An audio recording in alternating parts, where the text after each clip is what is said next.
Ladies and gents, it's Thursday lunchtime. Let's take a look at some of the fun and frolics that's happening out there in the world of punk politics, shall we?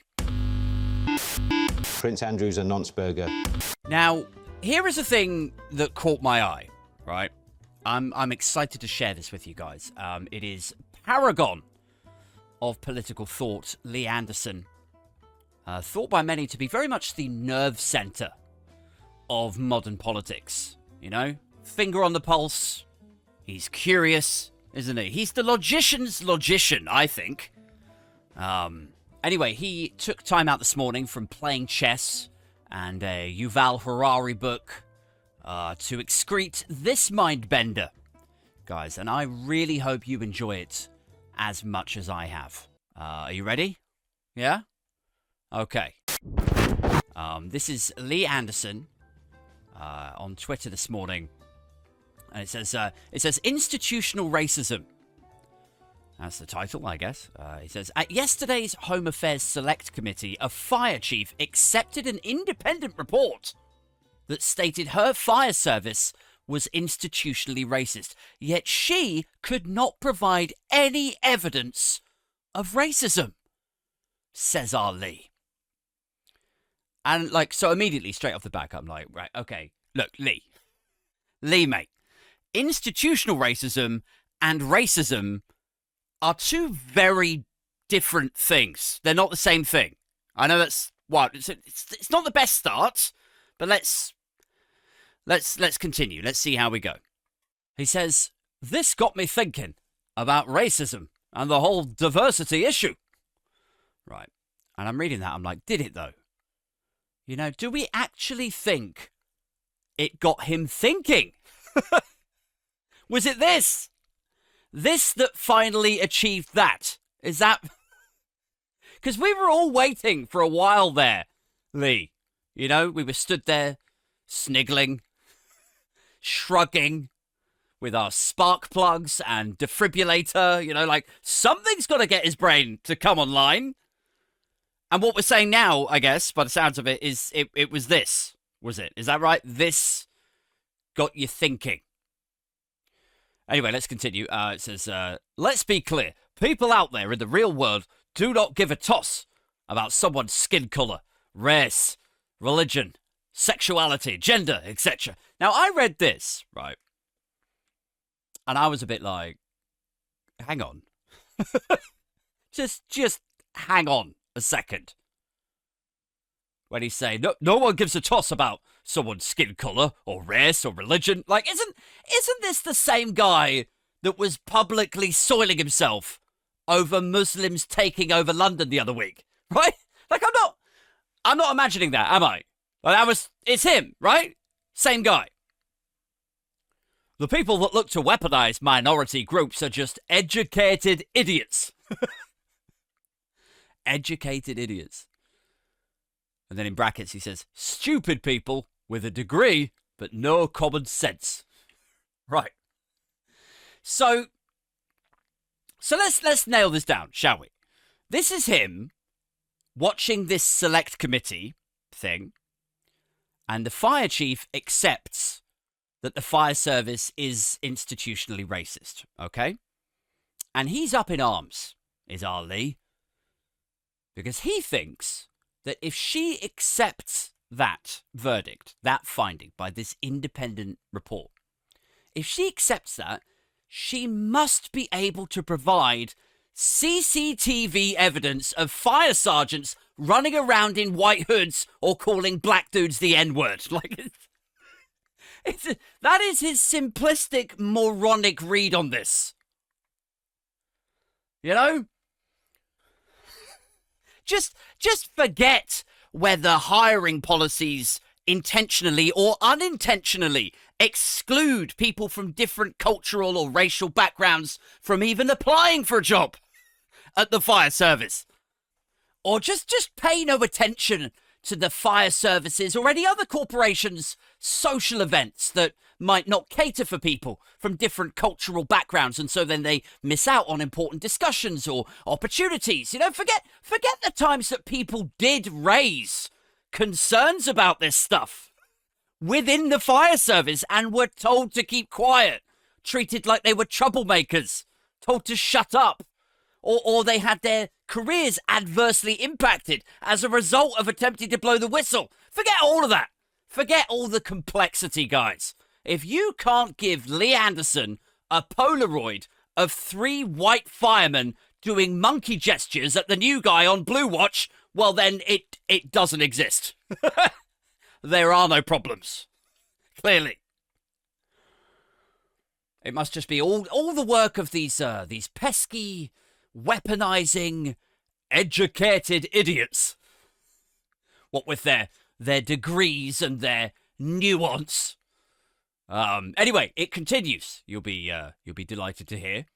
It says, look at the 30-odd taxis parked outside Nottingham train station. The majority, if not all the drivers, are of Asian descent and male. Is the taxi industry institutionally racist and sexist? Like, that's what he's using to back up his point. Right.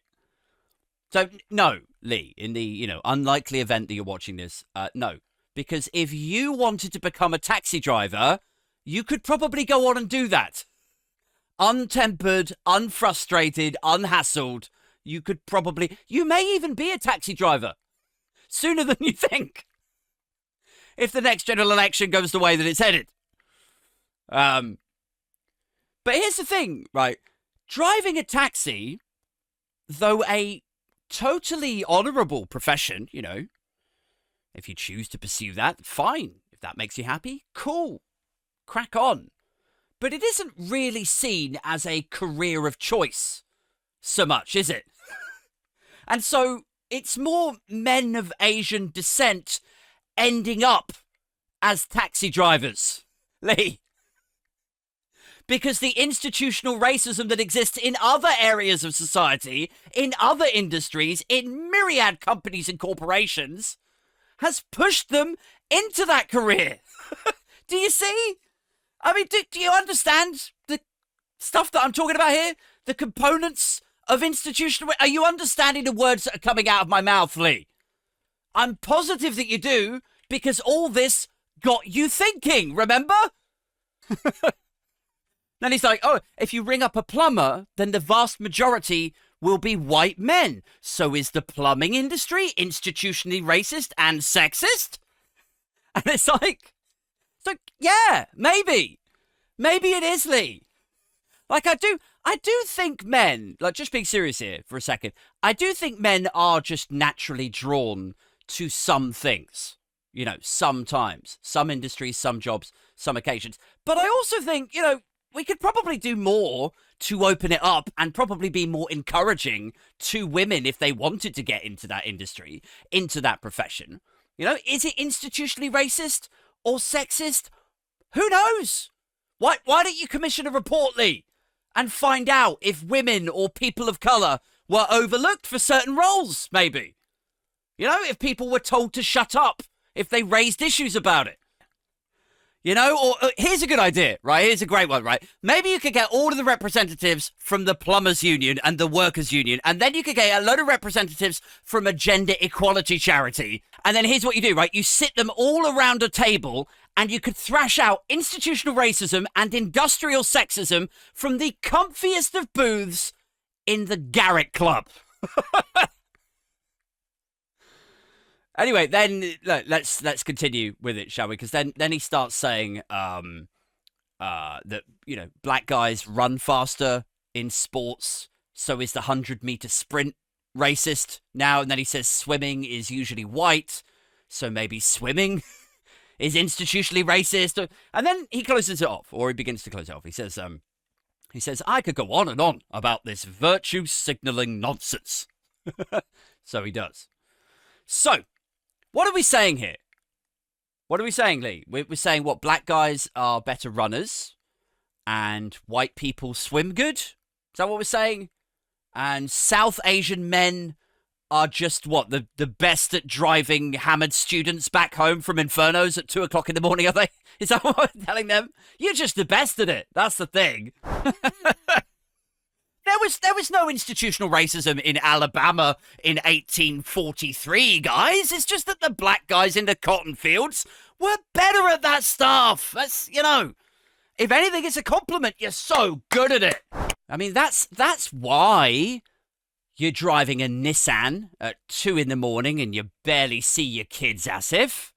I know it seemed before like Britain had failed you, like nobody called you back from your CV because of your name. Like they gave all of the good jobs to people called Dave or Hugo or whatever, and sent you careering into this life of thankless, silent Uber missions and sitting in late night taxi queues. But don't worry, Asif. Don't worry there, mate. You will be delighted to know that anyone who raises any concerns about all of that is just virtue signaling nonsense. Asif. And the reason that you get to be the fed up taxi guy who never sees his children is because you guys are better at it, Asif. I mean, by that logic, I suppose if you look at a Reform rally, right, you look at the demographic that is reflected at a Reform UK Party rally, right? That's why they're so old and angry and white. It's because if you want a group of people with, how do we say this?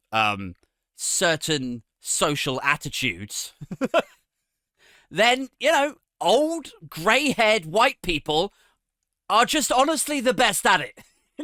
You're not going to find a more talented, better at it demographic than old, grey-haired white people. And that's why they dominate that space. And then, anyway, right, so this is the last bit. This bit I love, all right? Just bear in mind, right, so on the podcast the other night, I said, how funny I thought it was that Lee Anderson went from refusing to apologize himself, like he thought that it showed weakness, I believe, is what he said, to then demanding an apology over just a mere technicality in a Best for Britain tweet, right? So he doesn't apologize, then he wants an apology. And then he's gone from anger wanking about Islamists taking over London to pretending that no one gives a toss about your skin color or religion now, right? And now, right at the end here, right, we've got Mr. Fight the general election on the trans debate, Mr. Islamists have got control of Khan, Mr. Tell the refugees to F off back to France, right? Right? We just division, hate, division, more division, right? And he says, just leave people alone and let them get on with their own lives. A fair society, yes, but stop making problems that create division. Stop it. Which, like, I love the extra stop it on the end. It's like he's really cross about it. Like if it was an exchange between him and me, then it would be like he would say this. He'd be like, "A fair society, yes, but stop making problems that create division." And then I would say, like, "Well, actually, Lee, I've been thinking of no, just stop it." It's like angry teacher energy, isn't it? Anyway, look, that's it for this one, guys. Hello to my newest 2 Patreons. Paul joined last night, and then Ian this morning. If you guys are not on Patreon or YouTube's community thing, which is basically YouTube's version of Patreon, if you're not on either one of those yet, there are links to both in the description below. I'll be back tomorrow night, 7:30 for the live stream, but right now, I got to bounce. Peace.